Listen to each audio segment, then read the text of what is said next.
Morning and welcome. My name is Alexandra Bell, and I'm the president and CEO of the Bulletin of the Atomic Scientists. Nearly 80 years ago, the founders of the Bulletin urged fellow scientists to help shape national and international policy, believing that voices based in research should have a significant presence in the national security discourse. Since then, we have continually brought diverse perspectives together to explore the many existential challenges facing our planet, from nuclear risks to disruptive technologies to climate change. Today, we are continuing that legacy of informed dialogue by discussing an ongoing threat to our world, pandemics. As the world continues to recover from the turmoil of COVID-19, it is only natural that we be concerned about when the next pandemic may arrive. As we think about that, we must also consider the potential sources for a pandemic, which are becoming more varied than before. We know that viruses are naturally occurring, sometimes mutating faster than our bodies can defend themselves. We also know that a pandemic can occur as an accident, possibly from one of the many labs doing high-risk research around the world. And increasingly, a third source is a real rising risk, a deliberate pandemic caused intentionally as technology and resources become easier to obtain. Today, we're going to explore how we manage natural, accidental, and deliberate pandemics through innovative preventive measures and how recent changes in US policy may affect this work. The May issue of the Bulletin's magazine, How to Stop the Next Pandemic, covers these issues in depth. We hope you'll consider subscribing. The magazine is an essential publication that reaches so many worldwide, from students to government leaders to the engaged public. We need your support to continue reaching out to those that need us most. With that, we'll move into today's conversation. I encourage you to add your questions in using the chat function, and we'll weave those in later in the program. Now, to get started, I'll briefly introduce our esteemed panel. First, we have General Paul Friedrichs. Paul is currently a senior advisor in the Global Health Policy Center at CSIS. He took that position following a long and distinguished career in the military, where among his many appointments, he was the inaugural director of the White House Office of Pandemic Preparedness and Response Policy, senior director for Global Health Security and Biodefense at the National Security Council, and joint staff surgeon at the Pentagon, where he provided medical advice to the chairman of the Joint Chiefs of Staff. Next, we have Dr. Felipe Lensos. Felipe is a social scientist with an expertise in biosecurity from King's College London. She's an associate professor in science and international security in both the departments of war studies and global health and social medicine. Among many other affiliations, she is an expert at the Stockholm International Peace Research Institute, the James Martin Center for Nonproliferation Studies, and the World Health Organization's Technical Advisory Group, which she chairs. And finally, Dr. David Relman.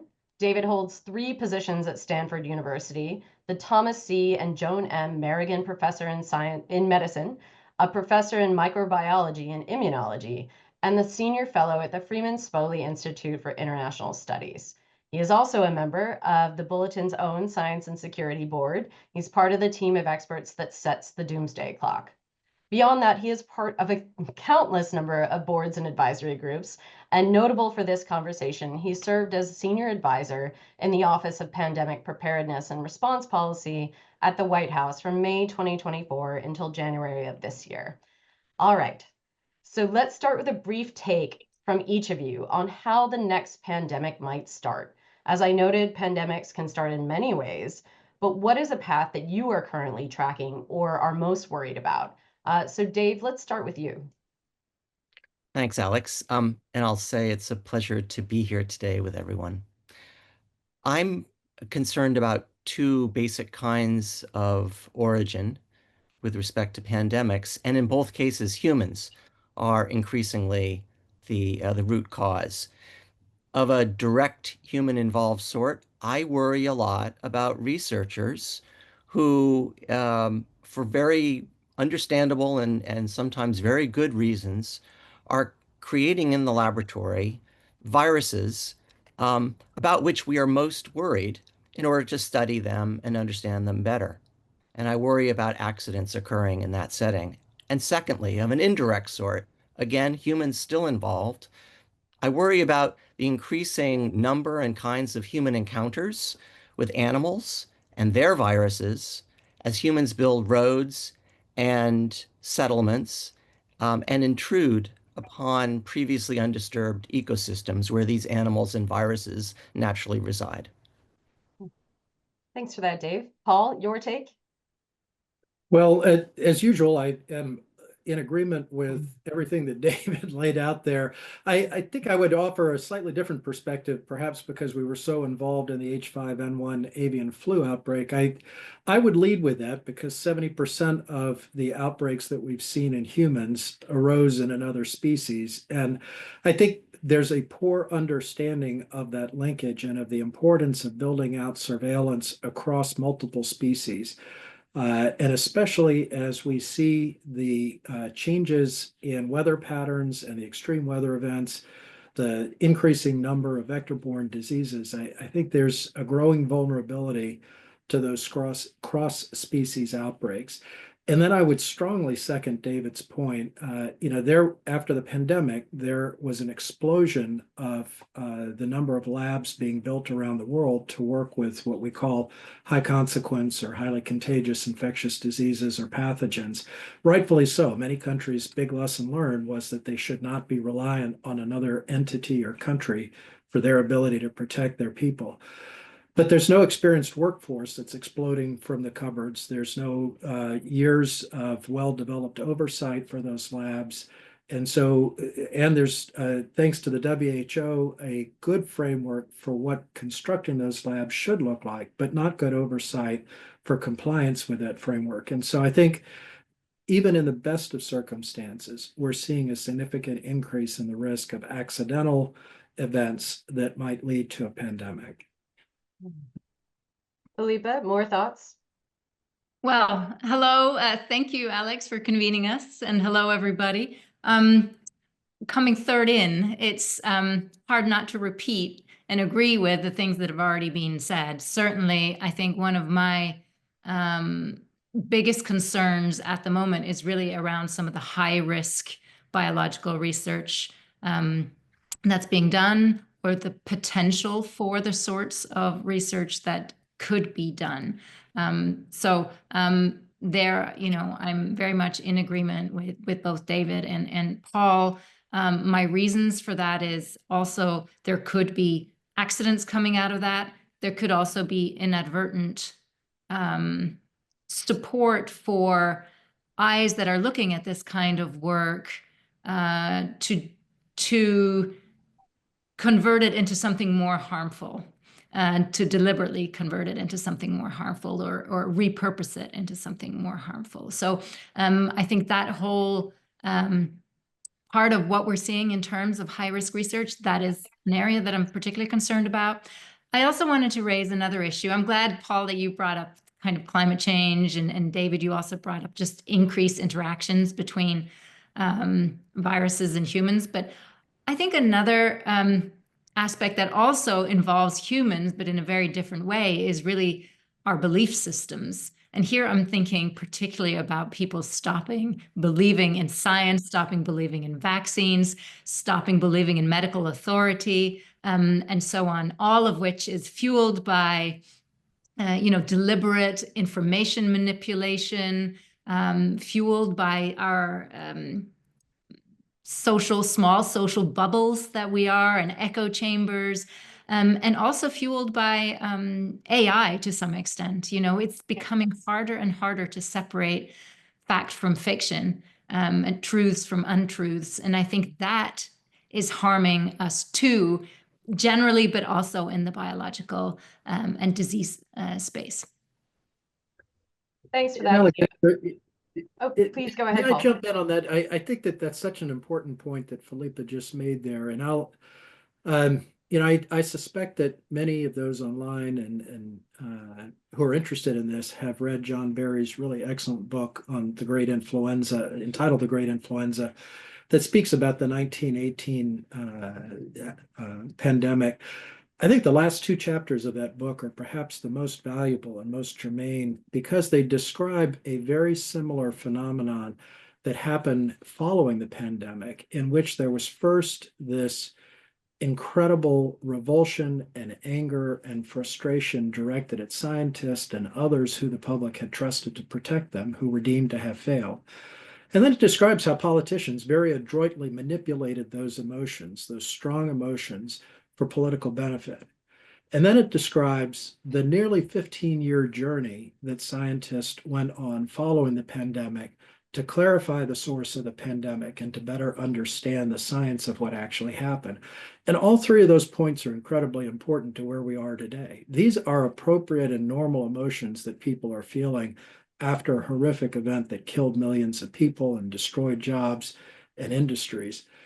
It is also true that politicians are incredibly sensitive to the ability to leverage those emotions. And it's also true that there is a great deal of humility that we've got to bring to this discussion right now. Those who purport to have all of the answers are much smarter than I am. I think the reality is it will be years before we understand the pandemic that we just came out of fully. And we may never have all of the answers to that. But Philippa, I just want to strongly echo that point that you made. Sorry, Yeah. thanks for letting me No, jump. no. All important points, and you were talking about sort of looking back, both far back in history, but then in the not so distant history. You were at the Pentagon at the beginning of COVID-19. What was the internal dialogue like over there as reports started coming out of China? You know, how quickly was information being shared and spread? When did action really start when you saw a potential pandemic coming in our direction? Yeah, thanks. It's, I will carry for the rest of my life a sense of responsibility and questioning of whether there was more that we could have done to protect those in the military and the broader population along the way. And as I look back at that, I would make a couple of points. This whole kind of spurious discussion about the Wuhan Games in October is a distraction that I can find no substance to. And I recall no reports in October of any sort of significant outbreak going on. So to say that the military was tracking this is absolutely false. The fact that 7 out of 200 people had cold symptoms after traveling in an airplane is a little less than concerning. And then I recall a phone call from a colleague in late December asking if we were tracking this outbreak that appeared to be happening. And I was not, but we pointed some of our resources to that. It was January 18th that I briefed the chairman and said, I'm concerned that there is an outbreak that is going to cause significant risk to military personnel. And I think, to the great credit of Chairman Milley and then to Secretary Esper, by the end of January, we had already begun mobilizing resources and taking our plans for responding to a pandemic and had begun to implement them and figure out how we would move forward with this. So I really do want to give credit to both of those leaders because they were first receptive, not quick to believe, had to prove to them that this was more than just another outbreak that happens all the time. But they then took the action as senior leaders needed to do to allow the military to begin preparing for what was unfolding. A lot to unpack there, but Felipe, in terms of how the international community was responding, how important is the international coordination and sort of are we better prepared based on our experiences with COVID-19? Did we learn the right lessons? Well, that's a big question, I'd say. The international community is certainly extremely important. If we'd had a better system or more agreements in place of how we would investigate outbreaks at the beginning, we had a more agreement on how to go in as an international community and investigate the origins, I think we could have saved ourselves a lot of trouble. I'm not sure we're much better prepared for that as of yet. The WHO, which was the international institution that went in to investigate, only looked at it from a traditional epidemiological investigation type of perspective, which is what they had a mandate to do. But that was not satisfying in this case, right? Because as we all three of us mentioned, is of concern is research-related origins of pandemics. So that needed also to be a focus, but it wasn't. So I think in that sense, yes, the international community is incredibly important, because as we can see today, it's not going to convince anybody into the international community if one country makes a claim about what the origin is or not. It has to be a joint effort. But at the same time, we're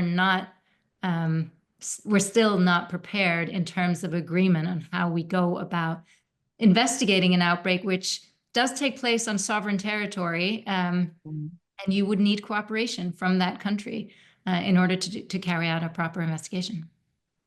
Great. Yeah, I definitely want to come back to that later in our discussion about in terms of how we better prepare and coordinate, and what it would look like to expand the international community's ability to sort of enforce these norms and behaviors that we would like to use in pandemic responses. But Dave, feel free to comment on some of the things that we've just heard, but I do want to take it back to something that you said earlier, which is this idea of a growing discussion about climate change fueling infectious diseases. How concerned should the public be about the connections between climate change and possible pandemics? Thanks, Alex. But in brief, the public should be concerned. I think we all should be concerned. There are a number of reasons for that. And if I might, I would back up and just remind listeners that all living things simply seek to continue to replicate, survive, and maintain their population on this planet. And that's, of course, what all microbes are trying to do without undue harm, because, of course, that doesn't favor their survival to harm the hosts that are critical for their survival. So, all microbes are constantly evolving. That's their way of ensuring their survival, is to continue to generate mutants, variants that each might have a better chance of survival and replication in some new circumstance. And there are lots of pressing selective pressures that microbes face. Climate change is one of those major challenges for all of us, including the microbial world. And so when people have looked specifically at climate factors, they find, of course, a very complicated story. It's not the same story for each microbe and each place on this planet.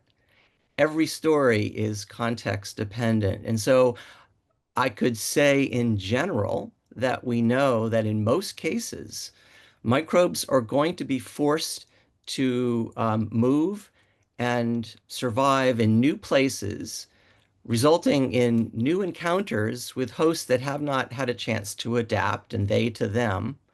And the result is going to be, it always is in circumstances of maladaptation, that perhaps inadvertent harm results.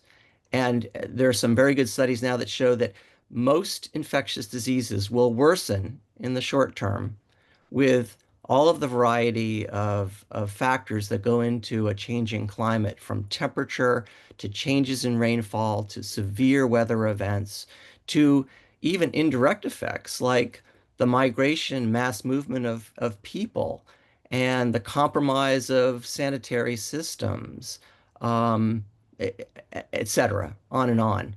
Much more to say. Yeah. I mean, that sort of directly relates to something that's already been brought up.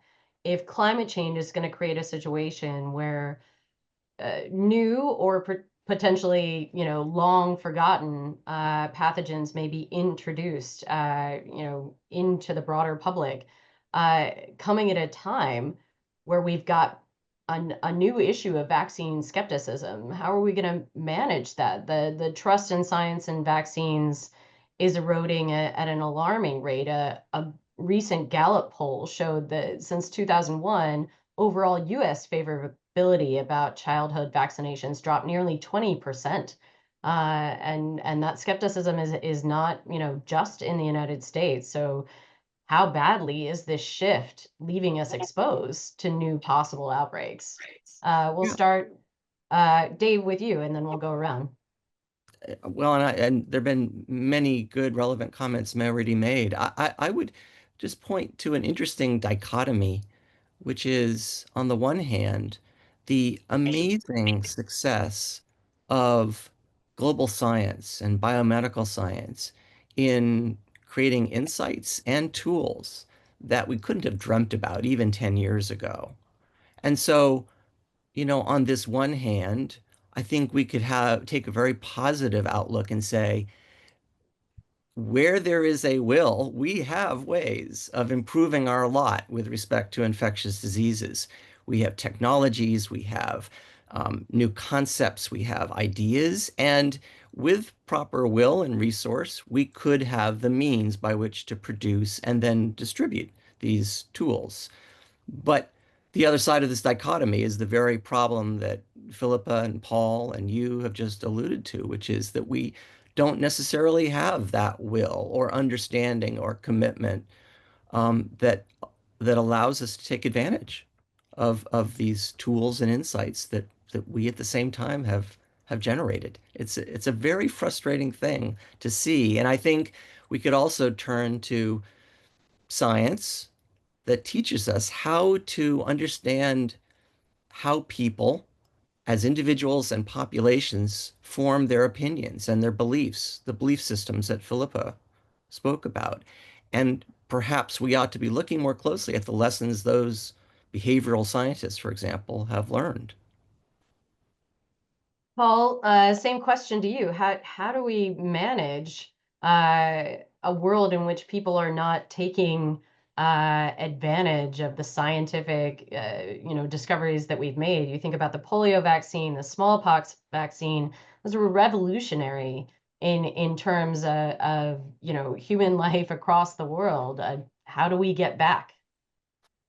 Well, I think tragically, part of it will be families rediscovering the pain of losing a child from a vaccine preventable disease, families discovering the pain of losing a loved one or having them maimed for the rest of their life, carrying a disability that was completely preventable because they were misled by politicians who are leveraging this topic for political benefit. And the sad thing is that we even have politicians who are leveraging this for economic benefit, who are shilling completely untrustworthy and unproven treatments as wellness tools in lieu of vaccination with no science, no evidence to back that up. And I think we need to be clear-eyed and we need to be very candid as we're describing this. This is a discussion between people who are seeking political or economic gain for themselves at the expense of the American and the global public. You're right, it's not just here, but it is playing out most exquisitely here. And the price will be paid by the general public who is misled by those who are trying to benefit from this. I think a second part of this discussion that is important to say, as David and Philippa both pointed out, is Mother Nature is not done evolving. None of these pathogens are going to stop because of any of the actions that our political leaders take. In reality, the discussions about banning research or substantially reducing research in these areas will only increase our vulnerabilities as Mother Nature continues to do what she has inexorably done since the dawn of time, and that's to evolve every one of these species. Similarly, withdrawing from those organizations that share information about what's happening with these pathogens is terribly misguided. Now, I'll say this with great respect to my colleague Philippa and to everyone who works at the World Health Organization, because I have yet to meet anyone there who I would consider to be anything other than dedicated. But the World Health Organization is not yet everything that we need it to be, nor was it in January 2020, nor will it be in January of 2030. To say that because it is imperfect, we should withdraw from it is as foolish and short-sighted as to say that we have not yet formed a more perfect union and therefore we should change from a democracy to something else. Those are political decisions that ignore the reality that good organizations continue to improve. And I want to give the World Health Organization credit. If you look at the changes that have been implemented, in part because of the very candid, strongly worded feedback from President Trump, they have made some tremendous changes and improvements, both in the efficiency and the effectiveness of the organization. But to say that because they have responded to our concerns, we're going to withdraw and cut off information sharing is unbelievably short-sighted and counterproductive if the goal is to protect the American people.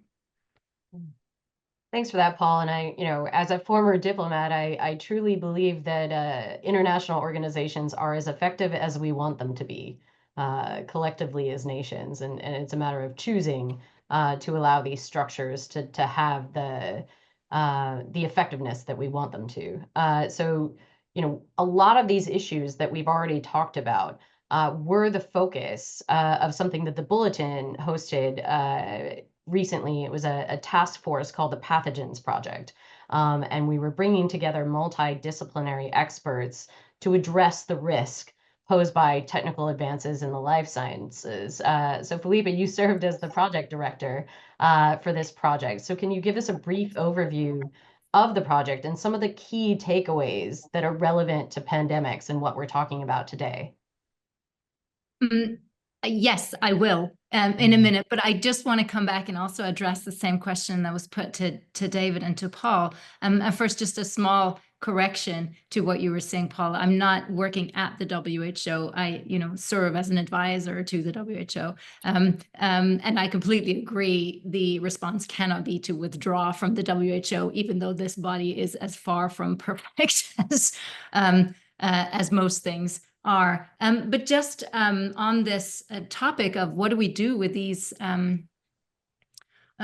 with the anti-science movement, I completely agree. It's at the moment it is a little particular to the United States with individuals who are benefiting politically and economically with it, but there is also a larger picture that affects the whole international community here. And this is the angle of kind of deliberate manipulation of information, which is also affecting vaccine information, medicine information, and how to deal with this. And there, I think the key role is really, the key thing we need to do is to expose what's happening. We need to explain that this is deliberate. These are the tools that are being used to manipulate our information space.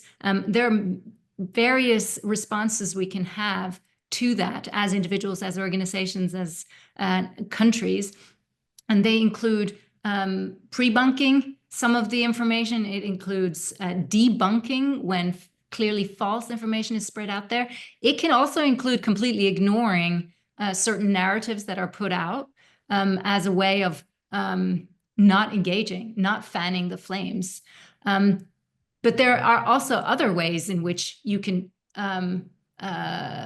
address a narrative, which is, for example, to drown out the narratives by putting so many other alternative narratives out there. So I think we shouldn't just throw up our hands and say, oh, there's nothing we can do about it. There's a lot of different things that we can do, both as individuals and organizations, in order to respond to a lot of that's going on. But what you asked me about, and I will be brief, I realize we have a lot to get through, and we also want to hear from our audience. But in terms of the Pathogens Project that the Bulletin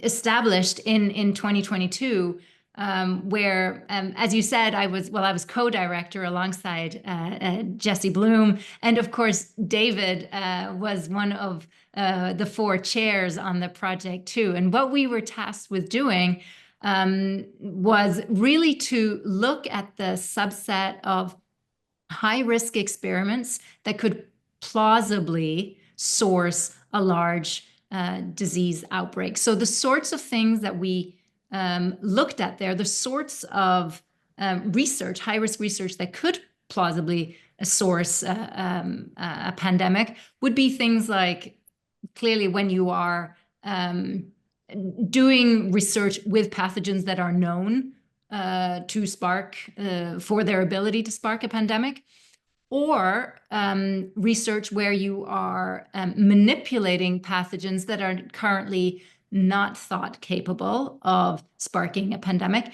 This is often shorthanded by the term gain of function, which is how many refer to it. It's not a scientifically accurate way of referring to it, and it's a difficult term to use.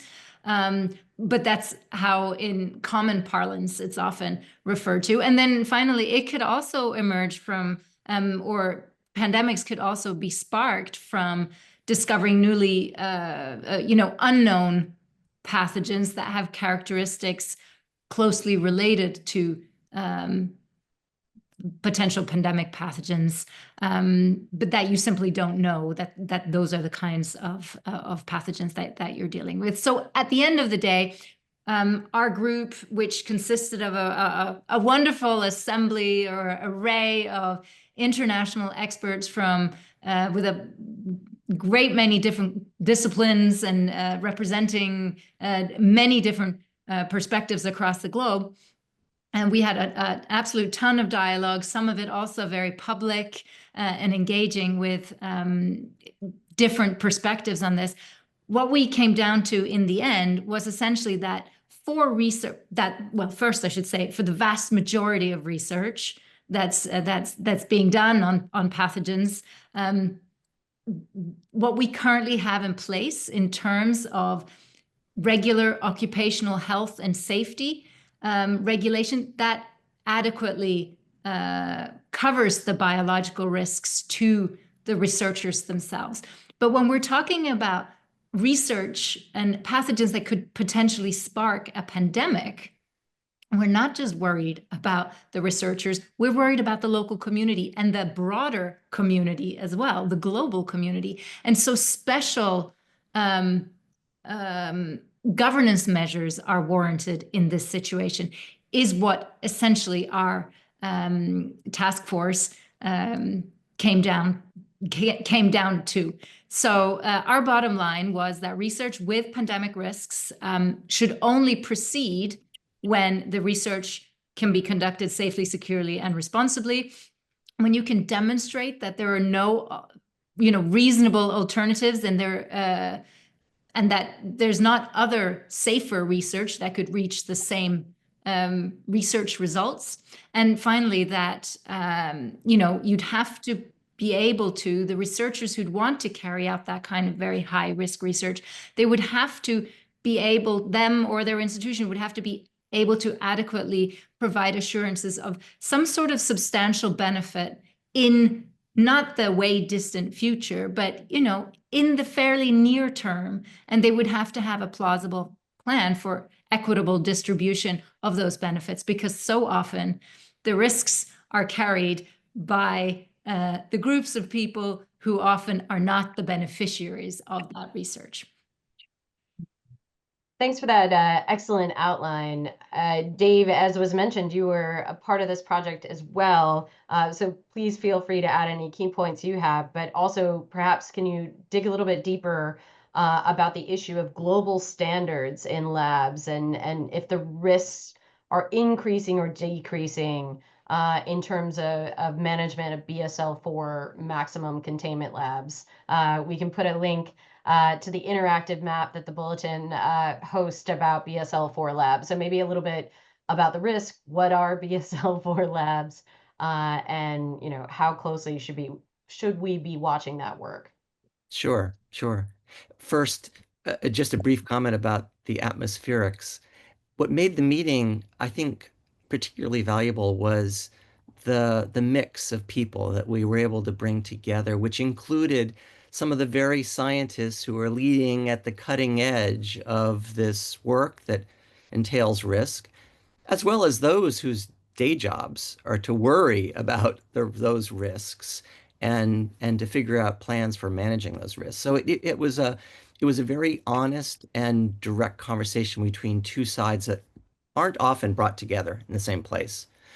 On the biosafety and biosecurity front, I think we recognized that perhaps again we can call out the WHO for at least promulgating the principles and the standards that labs ought to pursue and demonstrate in order to act responsibly in work on biological agents. We also recognize the proliferation of labs that work with the most risky agents. These are the so-called BSL-3 and BSL-4 labs, 4 being the most risky. And what distinguishes 4 from 3 is the fact that it's not just work on infectious agents that have the potential to cause serious harm or death, but it's also agents for which there are no good treatments. And so to work in such a place means literally placing one's own life, as well as that of many others, in one's hands and the hands of others. And so the physical and procedural and other kinds of measures that are needed to protect in that circumstance are significant. We found that although there seems to be recognition of the need for careful standards and practices and so forth, that these things don't always come into actual play. And there are lots of reasons, some of which are very simple, like lack of adequate resource or competing priorities in parts of the world where there are natural disease outbreaks that demand rapid and more thorough attention, especially in places where there are more limited means for doing so, adhering to the standards that we here in other parts of the world might like to see enforced. So it's a context dependent problem as well.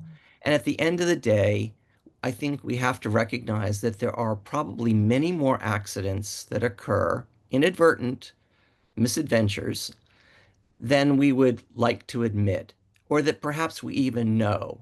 And we're not doing a good job of learning from those accidents. I have a feeling that we could all guess that in most cases it's human behavior. It's the failures and foibles of humans that are always, at the root cause of many problems that we face. And we don't have good data. And at the end of the day, for this report, we call out the need for dedicated research on what is it that works best? How can we inspire better behavior and adherence to proper practices? And that's something that we desperately need right now. No, thanks for that. And human error is certainly something that we'll continue to deal with. It reminded me of the anthrax disaster in the former Soviet Union, when someone failed to change a filter properly, and upwards of 1,000 people in and around that particular plant, ended up dying of anthrax inhalation. Of course, that was part of an offensive bioweapons program. So we've talked a little bit less about that today. So Paul, I'm gonna ask you to talk about intentional use of bioweapons or bioattacks, and are we up to the task of managing and mitigating the risks of biological warfare? Well, if you'll forgive me, I'm going to start with the point that you ended on with David about human error, because I think it's relevant to all of the risks that we've been talking about. The reality is that at least within the United States, for federally funded labs, we do track errors or accidents that happen. We've got, decades of experience, and we recognize the importance of that. The CDC has historically done that and reported it to Congress. Cutting funding to monitor those sorts of things is unlikely to improve our understanding of safety and risk. And so I just want to call out the reality that humans have not changed in the last 5 months. Our proclivity to make mistakes has certainly not decreased in the last 5 months. Ceasing to monitor humans being humans seems to be an unlikely way to mitigate the risk of humans being humans. And I'm being a little tongue in cheek here, but that's what this boils down to. That turning our back on these realities may sound good in a political or a quick soundbite on whatever your favorite media channel is, but it's actually counterproductive, and especially in the scenario that you described. So everything that we've been talking about so far, I would offer needs to be considered in two lenses. One is, how much of a risk are we really talking about, and what's the probability of the event? You know, and that's how we look at everything. If you look at nuclear power and nuclear energy and nuclear weapons, the risk of destroying humanity is well documented and is well known and has been for 80 years. We have not chosen to mitigate that risk by stopping research. We have not chosen to mitigate that risk by vilifying the people who build the nuclear power plants that provide heat and cooling for hospitals and for people's homes. Instead, we've implemented guardrails and oversight and control measures to mitigate the risk. Similarly, in the airline industry, another highly reliable industry, when there's an aircraft mishap in which someone makes a mistake and people die, we don't stop flying airplanes. We don't say that the solution to that is that we should vilify all pilots because one person made a mistake. Instead, we ask ourselves, how do we do it better? And that's what's lacking in this discussion today. We've taken an easy, very seductive path in which we've chosen to vilify, for the most part, incredibly good researchers trying to do important work to benefit mankind, and flip the narrative in a way that diverts attention from our failure to develop effective surveillance and response tools. Right behind me there is a shelf full of plans that goes back to 1996 in which we've described this. And I'm pretty sure I've got Project Pathogens report printed out and on there, which joins a long and distinguished list of descriptions of the problem and what we should do. But what we failed to do repeatedly is garner the political will, either in our Congress or in the White House, to actually do the things that would mitigate risk. And now I'll bring it back to your question about deliberate threats. So I spent my life in government service, for which I'm very grateful. A big part of that was in the Pacific and looking at evolving threats, especially those related to the military. There is no question that there are countries who are developing bioweapons. We've known that. Some of them have admitted it. The Bioweapons Convention was a nascent effort which has never fully matured to help mitigate that threat, but it has no real oversight mechanism and certainly has no mechanism to hold people accountable if they develop bioweapons. So we don't have good tools right now, as we do with chemical and to an even greater extent nuclear weapons, to understand the risk in the deliberate space. As David commented on, we do know that the confluence of artificial intelligence, rapidly evolving biotechnology or biotechnological tools, and rapidly improving computational capacity and capabilities is making it possible to do things that even 5 years ago seemed like science fiction. There's great benefit for those, for example, with sickle cell anemia, who for the first time in the history of mankind have a treatment which we've never been able to offer to a large subset of the world that's afflicted by that. The young child who received a bespoke treatment that was developed in a matter of weeks last month that is going to save that child's life would have died without that. That's the benefit that we accrue from this sort of research. But since the dawn of time, there have been bad people who will misuse good technology. And we know that that's happening. And instead of pursuing how we detect and attribute and mitigate that risk with rapid response capabilities, we appear to now be taking the 2018 National Biodefense Strategy and seeking to undo almost all of the investments that were made in the first Trump administration and in the last administration to reduce risk to the American public and to our partners and allies around the world. That's deeply concerning to me because those sorts of actions will then cause countries contemplating a bioweapons program to think that this is a plausible place in which to make investments because we are actually diminishing our ability to surveil for biological threats or to mitigate the impact, whether they're naturally or deliberately occurring. A sobering assessment and one that I feel like we could do an entire session on. I want to make sure we get to some of the questions, and after we take a few of those, I'm going to end up with a two-parter question about you all, for you all about the the politics surrounding these issues, which you've touched on a little bit, and then some clear definitive steps that we should be taking. So have that in your head as we go through some questions, because we've got some good ones from the audience. One of the first questions we got was about whether or not, or the likelihood of COVID variants causing either another pandemic or mass deaths in the future. How concerned should we be about a resurgence of a mass COVID pandemic? We'll start with, how about Dave? It's an interesting question, and probably 2 years ago, I think most of us would have said a very distinct and highly plausible and concerning possibility, not yet knowing the evolutionary path that this virus would take within human, subpopulations around the world.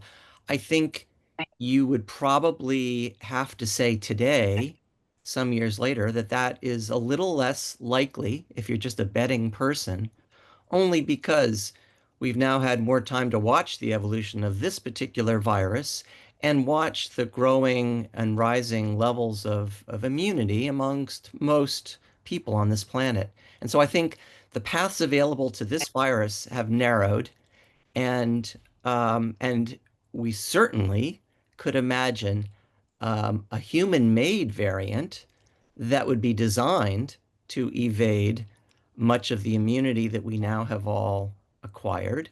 But through natural means, I think it's less and less likely that something calamitous will occur unless or until this or other viruses make a big jump into a different, you know, sequence space, if you will, a very different genetic variant that is unlike the ones that we know so far. And so I've said that I think coronaviruses and this one is less likely to do so now than perhaps we had imagined. But there are plenty of other viruses that have very capable means of making these big jumps and major shifts in their composition. And influenza has to be at the top of everyone's list. Paul already called out the growing, inexorable evolution and dissemination of bird influenza strains. This has continued despite all of our fervent hope that we would not have to confront such a thing, especially at this moment in time, especially in this country, the United States. But nonetheless, bird flu has been marching on, and I would be very concerned about that, much more so than a SARS-CoV-2 variant at this point. Yeah, can I jump in? And Yeah, I mean, please. I would really echo your point, David. The context is different today. We don't have a naive population in the sense, an immunologically naive population. So many of us already have protections for COVID, possibly different variants. But if I marry this question with another question that's in the chat about, what disease are we most worried about now? What the WHO talks about disease X, you're saying, but what is it we're really worried about now? And here, again, it's really what David was saying. It's about new variants or new variants of COVID that could come along, that could be more dangerous to us, spread even more easily, or and so on. But there is also this the disease X concern. It's not to necessarily name a disease, and I think we all agree on influenza as a real concern here, but it's really the characteristics of the disease, and they can be both naturally developed or built in by hand.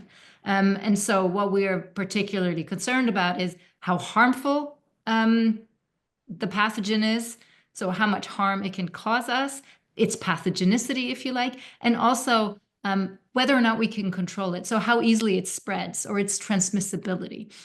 So these are two of the characteristics that we are most concerned about, and that's also why so much of the discussion around gain of function is focusing particularly on these kinds of traits. Paul, what about you? What's your disease X? So Sorry, we're having a little trouble. I said I'm a surgeon by training, so I'm not going to claim that I am an expert on disease X, Y, or Z.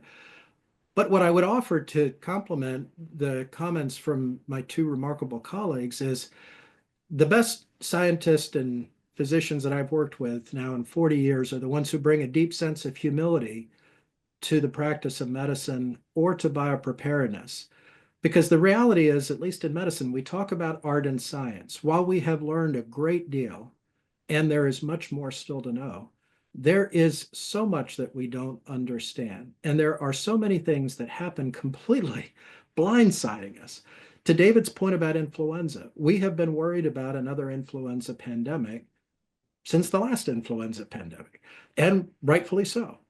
But we also know that many of these pathogens can evolve in a way that is not yet quantifiable or easily modeled so that we can say pathogen X is going to be this particular virus or this particular pathogen. Therefore, we should be doubling down on a review of our research portfolio and rationalizing that portfolio to ensure that we are broadly mitigating risk against families of viruses and pathogens, and that we're doing that as wisely and efficiently as possible, not just across the US government, but with our international partners. And we should be carefully looking at our ability to respond to those outbreaks, leveraging the research that we're doing. The reality in COVID is the millions of lives saved by the COVID vaccine were built off of 20 years of research into the SARS virus and nearly 15 years of research into vaccine delivery platforms. I've heard many people say that their lesson from COVID was we don't need to do research today because when there's another outbreak, we'll just give the drug companies $10 billion and they'll build a new virus. That is false. That is an absolutely misleading and misinformed characterization of what happened. What happened and what will happen in the future is, if we are fortunate, we will have a broad portfolio of knowledge that we've gained because of continued thoughtful investment in research, so that we can leverage that for whatever pathogen X turns out to be in the next pandemic. But ending that research and vilifying the researchers is a recipe for death and for economic destruction in the next pandemic. Mhm. So we actually got two questions related to regulation of the private sector and researchers working on this. So what is the balance between, government regulation versus self-governance and normative behavioral approaches to biosafety and biosecurity, in particular when it comes to dual-use research and managing the risk of misuse? So Felipe, let's start with you. Well, it's often posed as as polar opposites, right? Do we need top-down regulation, or do we want bottom-up self-governance kind of regulation? And I think the answer is we sort of need both, and it'll depend on the particular circumstances and the context. But what we should have are a set of standards that we can all agree to, such as, of course, we don't want to slow down science, but we still need to be able to act responsibly. And what does that mean, to act responsibly today? And that very much means, well, you have to make sure you don't cause harm. You have to operate safely, securely. And it also means looking at alternative means. If you're working with something particularly risky, looking at alternative means instead. It also means taking into account beneficiaries, and not just immediate beneficiaries, but a broader range of beneficiaries, and those that it may cause harm too. So you need a larger group of stakeholders involved. So I think there's no easy answer. There's no black and white answer to your question, of course. Do we go top down or bottom up? But it needs to be sort of contextually driven, but with a set of guiding standards or ideals that we can all aspire to as best as possible. And each case will depend on the local context. So what works for one country where, for example, there is a lot of research and a lot of money, might not work for a smaller scale country where there's less of that kind of research and less money going into it. So, around the world, contexts are very different, and that needs to be acknowledged, that not everybody's going to be working to the same set of governance mechanisms or have the same kind of governance structure. Let me weave that into sort of a final thought. I know we're running short on time. We've been talking a lot about science today. As we know, scientific policies are affected by politics, and each of you have spoken to that. Earlier this year, President Trump declared his intention to withdraw from the WHO, sharply pulling back funds for NIH, other research and academic institutions working on potential biological threats, as has been described. How big is the void being created in terms of our ability to manage pandemics? And what does global prevention and response look like without US leadership? And if you can do that all in a very brief summation and add on, if the president were listening to you, what is the one piece of advice you would give him in terms of managing the next pandemic? So Dave, let's start with you. Oh, easy Small question. task. Thanks for that. Well, let me just play off of what Philippa just said about the need, the requirement for both bottom up and top down. I, as a working laboratory scientist, I think would have less standing in making calls for important top-down work, but I would say that it's absolutely necessary to ensure that scientists will continue to adhere to the kinds of standards and responsible practices that are required. But as a scientist, I would have to say that we need to step up and fully embrace the power that we have and what that means in terms of acting responsibly and in embracing limits on what we do. I think we need to be much more open and declarative about the value of guardrails and red lines. And I would love for our president to hear many of us, my colleagues, endorsing that to show that we are taking our power seriously and the responsibilities that come with it. Philippa, in about 1 minute. Sure. Definitely second what you're saying there, David, on the need for guardrails and red lines. And, it's good to have rules and regulations, but it's only as good as it works out in practice. So it's about implementation and creating a culture that believes in this. But Alex, you asked about the international setting on this.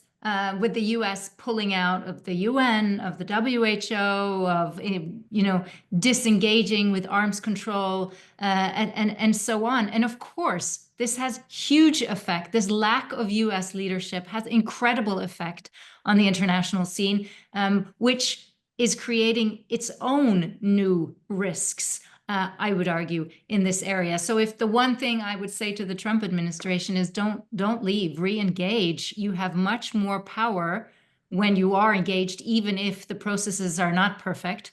And you will at least then have a seat at the table. When you leave, your seat is filled by others that is creating these new risks, I think. Great. Paul, close us out. Our greatest political leaders, the ones on Mount Rushmore or whatever you want to use as a litmus test there, embodied an American belief in our ability to conquer any problem, not to vilify it, not to ignore it or run from it, but to acknowledge it and to find solutions to conquer it. President Trump in his first administration published an exceptional national biodefense strategy that describes threats and lays out how to mitigate those. And my first piece of advice to him would be double down on what you got right in your first administration. The fact that we were not fully prepared in 2020 doesn't mean that that plan wasn't right. It meant we hadn't fully implemented it. And to walk back those incredibly thoughtful and well-designed recommendations is not going to make the risk any less. The second point that I would make, and this echoes what David and Philippa have just said there, all of our greatest leaders have acknowledged that we exist in the world around us we are not an island. We are part of this global commons, and people move from one country to the next. Viruses move from one country to the next. Pathogens will continue to move from one country to the next. We must continue to partner with our fellow humans around the world. And that may sound a little Pollyannish, but it's the biological reality, it's the economic reality, and it's the national security reality that we come back to every time we look at this. And then the last point that I would make, if you look at our greatest economic successes, they've derived from the research in many cases done here in the United States. Cutting back on that research will not make it more likely that we'll have economic success. It will make it more likely that we will become more dependent on others for the cutting edge treatments for our children and for our loved ones. We should continue to do what has worked so well for this country: partner, trust, collaborate, and build an understanding of how together we mitigate risks. All good advice. I hope people are listening in positions of power. That's all the time we have for today. There's clearly so much more to discuss. This is a topic we'll continue to explore in future publications and events. The best way to stay engaged with us, the Bulletin, is on our social media, joining our newsletter, and subscribing, of course, to our digital magazine. If you are not yet a subscriber, I hope today has convinced you to join in. It's really the best way to learn about the most critical challenges from the world's most reliable experts. Of course, for those of you who don't, we couldn't do this work at the Bulletin without support. So if you're not supporting us, I highly recommend that you do. Today's event will be available on YouTube shortly, so please do share it around on your networks. And finally, to General Friedrichs, Dr. Lensos, Dr. Wellman, thank you so much for your time today and sharing your expertise and advice and analysis and really great recommendations for how we prevent the next pandemic. Thank you.